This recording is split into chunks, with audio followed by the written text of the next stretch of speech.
YouTube, hi kids, it's Katura, and today I'm going to post a very short video basically answering a question that I received from a YouTuber. Yay! It's also going to be a video response, so if you find this on, I think it was my hair crisis video or the flat iron video, either one of those, I may post this on it, or I may just do it on both, because I believe that this YouTuber asked a very valid question that I used to ask, but I used to ask myself, but didn't really know who else to ask, because I used to deal with the same situation. So her question was, being that she wears sew-ins and wigs fairly often, how can she combat the breakage that she gets when she takes the braids down from being braided for so long? And so first to tackle that question is, you want to definitely make sure that when you're putting your braids in, your hair is clean and it's moisturized. And that will definitely help. Putting a moisturizer on your hair as you're braiding, or having the braids done and not doing them overly tight either. When you're sewing it in, the sewing is basically going to stay attached to the braid, and that's just the nature of what a stitch does. It's going to stay attached to whatever it is. So you don't have to braid super duper tight. It doesn't necessarily make the weave last longer. I know this from experience. Okay, second, being able to maintain that moisture while your braids are still in. It's perfectly okay to have like a spray bottle, to spray, lift up some of the track and just kind of spray in there every now and again. And with just a little bit of water in a spray bottle, something like this will be fine. Also, maybe, I thought I had one close to me, but like a bottle with a tube, like the hair coloring tube bottles, you can put some oil in there and use it to just kind of get in between those tracks and seep into the braids. Another idea would be to definitely make sure, instead of using an oil-based moisturizer, use a water-based moisturizer during your braids, because you're not worrying about reversion. You just want something that's going to hold moisture fairly well. If you can use a little bit of water and glycerin, that's also like what you would find in like this Proclaim hair, what is it? The Frizz Eliminating Shine. It has glycerin which traps moisture in, so that's a good thing. So if you don't have that, which is very good, or buying regular vegetable grade glycerin to mix with water and spray in your hair, that will definitely hold the moisture in. If you don't, like I said, using a little bit of water and conditioner and then oiling your hair will definitely be fine. I would recommend personally detangling your hair before it's braided, adding some moisture and some oils to it, and then braiding. Some people say that it doesn't allow them to grip very well. So if that is the case, if that is your case, or the person who's braiding for you, you don't want to overcomplicate things and cause any tugging, but you can definitely moisturize your hair after the braids are already in. So that's one thing. Second thing, keep in mind that you want to monitor how long the braids are in, and realize that your sew-ins maybe should not be, depending on how they're done. There are some sew-ins that can last up to 6 months. And then there are others, depending on the quality of the hair. I mean, if it's getting matted or a little bit tangled, which is fine, because some people don't want it in longer than 2 to 4 weeks maybe. And that's fine. So just monitoring the length of time that you're expecting, because as long as they're in, you're going to have to maintain it. Putting your hair away doesn't mean that it still doesn't need your attention. So just be mindful of that. The third thing is realizing that your hair sheds. It can shed up to 40 to 100 strands of hair each day, and that's every day. So if your hair is braided for 7 days, and say maybe on average you're shedding, if you're shedding 50, that's 350 strands. If you're shedding 100 strands a day for 7 days, that's easily 700 strands for that week. And it's really not, it sounds like a lot, but in most cases it's not. Everyone's hair case is different. Some people will shed more than others, and some people can shed a lot and you see this big ball of hair, but they have a ton of hair in their head, and so it's really not that big a deal. So just being mindful of that. You're going to get some shedding.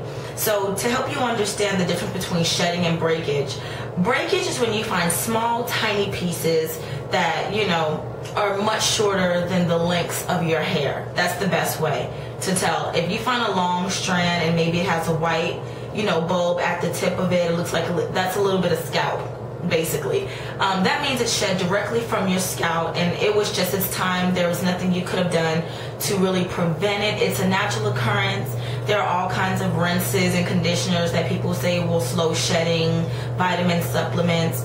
Really, those don't stop your shedding. What they do is they lengthen that phase where your hair is not doing any shedding. There's anagen, telogen, and another phase. I can't think of all of the characteristics of each phase right now, but there are phases that your hair goes through, and shedding is a natural phase that everyone goes through. It's the same thing with your skin.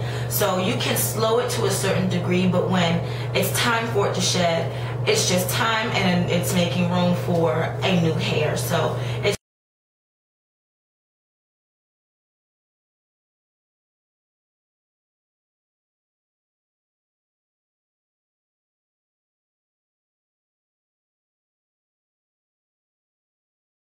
really not a big deal, but you want to make sure that you're understanding that there's breakage and then there's shedding. And so if you're getting breakage, chances are two things could be happening. Most times it's not the first one.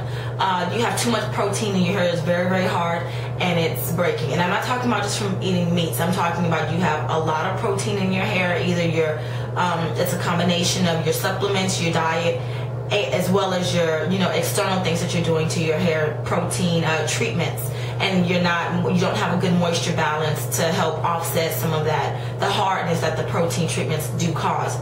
The second reason could be you have strong hair and it's prone to breakage. Maybe it's curly or your natural hair texture. You have your natural state of hair, and so your hair is naturally a little bit stronger, and so it doesn't require as much external protein, but it does need a lot of moisture because the oils from your scalp, the sebum, doesn't naturally make its way down to the end of those curls, and it's just because it can't follow the path. So without getting too far off topic, those are some reasons why you may be getting breakage. Also consider the person braiding, whether it's yourself or another. Are they braiding too tight? If strands are getting entwined while they're braiding, are they stopping to detangle, or do they just keep braiding through and then your hair is like braided in some parts like this, then it dries up and it hardens, and then when you let it go, you don't know that it's like that, so you take it down and it just snaps wherever it was dry. And so that definitely happens. The next question is, do I know a better way to do a sewing without braids? I do know that they have some net techniques that they're doing, but I do believe that still requires some braiding. It's probably not a lot, but either way, you're going to have to definitely make sure that, your hair is moisturized, even within that braid. And that's just my knowledge. So if anyone else knows if there's a way to do a sew-in without braids, please leave a comment or inbox me personally, and that way I can definitely respond to that.